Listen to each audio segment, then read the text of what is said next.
Welcome to our geometry series. Today, we are going to explore the concept of rotations. Specifically, we will learn what it means to turn a figure around a single point. This is a fundamental concept in understanding circular motion in mathematics. So, what exactly is a rotation? Simply put, a rotation is a transformation that turns a figure around a fixed point. You can imagine a wheel turning on an axle or the hands of a clock moving around the center. The object moves, but it stays anchored to that one specific spot. There are a few key components you need to know. First is the center of rotation. This is the fixed point we just talked about. It is the only point that does not move during the transformation. Everything else revolves around it. The second component is the angle of rotation. This tells us how far we are turning the object. We measure this in degrees. A full circle is 360 degrees.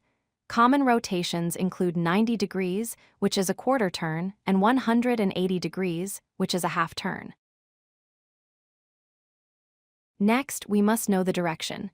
There are two ways to turn. Clockwise is the direction the hands of a clock move, turning to the right. Counterclockwise is the opposite direction, turning to the left.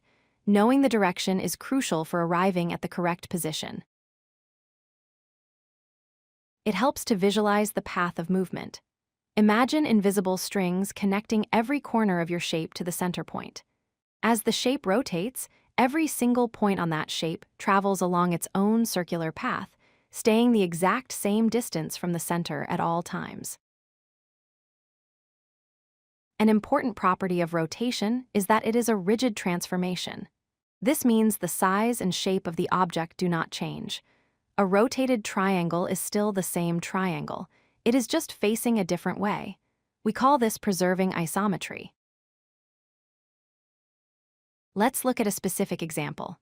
Here we are rotating a point 90 degrees clockwise around the origin. Notice how the point moves from the first quadrant to the fourth quadrant.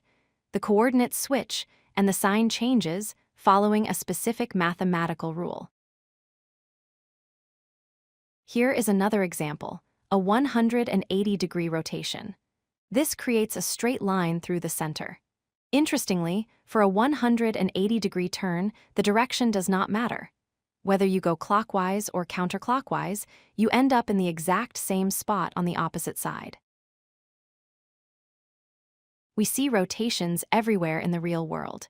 The hands of a clock are the most common example.